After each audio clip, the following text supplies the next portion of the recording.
I believe you are leaving a lot of points on the table in your chess games by not thinking about the pawn structure. If you're only using 8 of your 16 starting pieces to try to beat your opponent, you're just not giving yourself a fair chance. And so, in this video, I'm going to show you how to use the power of the pawn structure to win against the most common defense to d4, the King's Indian defense. If you play d4, then it makes sense that if you're rated between 1600 to 2000, the line you're going to face most often is knight f6, g6, and bishop g7, King's Indian defense, as we see here. Even if you don't play 1d4 as white or King's Indian as black, you're going to see that the way in which we approach these positions is something you can apply to other openings as well. And when you start thinking in terms of the pawn structure, the pawn breaks, how you can place the pawns to put your pieces on the right squares, then it's going to take your chess game to the next level. Speaking of that, make sure to like, subscribe to take your chess game to the next level. Now, what am I recommending against the King's Indian? I'm recommending the Makoganov system with h3, meaning castles with bishop to e3. And I've created this video as a nice compliment to those who are on chess.com reading my blog post. Also, you can follow my Facebook as well, but let's get to the two main options that black has. So what are the two main pawn breaks for black when they play King's Indian defense? Who here knows this?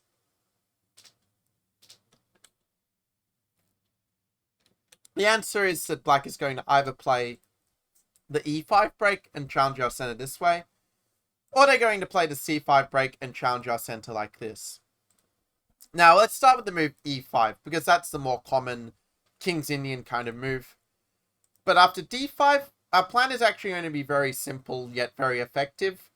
We are going to play the g4 push, which might seem a little weakening to those who are not so familiar with these positions, but it means that if they go f5, we'll simply be able to trade everything on f5, put a knight on e4, and just be the ones attacking black on the king side, because they're opening up their king when all the pawns get traded, yes or yes.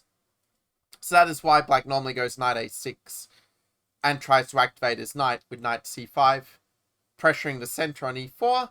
So we build a nice little pawn chain. They go a5 to not let the knight get attacked like this.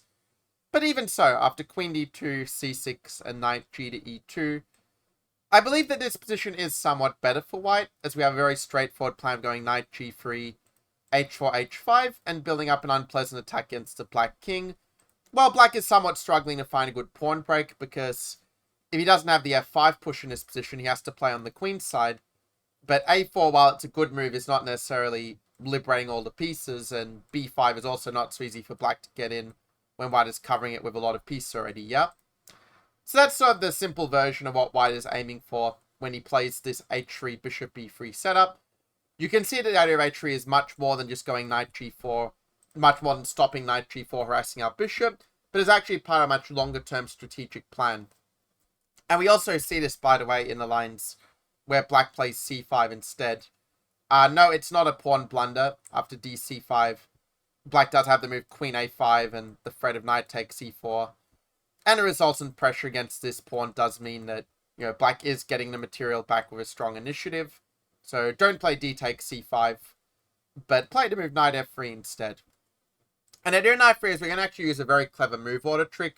We're going to move order black out of the King's Indian and into a different opening. So watch this. After cd4, knight takes d4, knight c6, bishop to e2, bishop d7, castle short.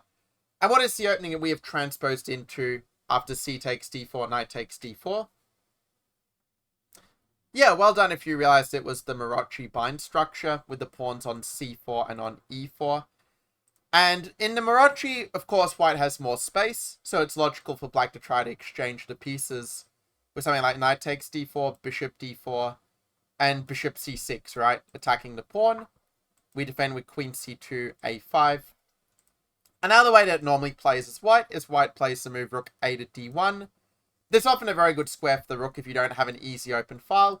Place rook opposite the queen, because you never know what tactics will come up, with a sudden attack on the queen, a discovery as it were. And indeed, if black plays the move knight d7, I have one more puzzle to share with you after takes and takes. And that is, what is the move that you would play as white in this position? I will say, in fairness, there are many moves that give white a big advantage if you turn on the engine, but I want to see if you can come with a particular strategic idea that I think is very important to understand if you want to convert such an advantage into a win in practice. Yeah, well done if you came up with the following move. Of bishop to g4. And what exactly is the idea of bishop g4? Well, first of all, if we are able to recycle our bad bishop, we could say it's a bad piece because the bishop is kind of stuck behind the pawns on c4 and e4 in his structure. So if we're able to exchange it for the knight, well then in that arising position, our knight is a lot better than their bishop, right? Because now our pawns are really constricting the bishop on c6, and black just really struggles to find a good pawn break. And as the saying goes in closed positions, if you don't have a pawn break, you just don't have a plan. By the way, if someone here is watching and wondering what exactly is a pawn break, well, the next move is going to show that very, very clearly. If black plays the move knight to e5 here, we have this very nice move of c5. And this is an example of pawn break because we're attacking the opponent's pawn with one of our own pawns, as it were. And the result of that is that after an exchange cd6, ed6, black will be saddled with an isolated pawn on d6 that we will attack with our pieces. That will tie up the opponent's position. That will allow us, therefore, to take control of the game while their pieces are huddled defending the weakness, and will give us a very big advantage. Likewise, if black were to play a move knight to c5 instead, again, you guessed it, we go e5 pawn break. We saddle black with a d6 weakness, attack it with our pieces, and that's going to be our battle plan to convert our advantage into a win from such a position, to ultimately destroy the weakness on d6, or at the very least, at least leave black's pieces so passive that we may be able to create a second weakness in black's position to stretch their defenses like an elastic band. So that's basically the short answer of how I recommend playing against King's Indian. You see that the approach of h3 and bishop e3, known as the Makhoghanov variation, it's actually the second most popular answer to the King's Indian at the Super Grandmaster level, closely behind the classical lines with white kingside development. I think this is a very easy system to play and understand, but at the same time is also very difficult for black to deal with. If you don't find exactly the right middle game plan or the right way to create counterplay, white just gets a very easy and very pleasant advantage. And this line, by the way, is the reason I kind of stopped playing King's Indian as black in, let's say, 2020 or 2021. I just couldn't really find a line against this that I really was happy with as black. And so now here I am recommending it as white. Do comment below, what was your greatest insight from this video?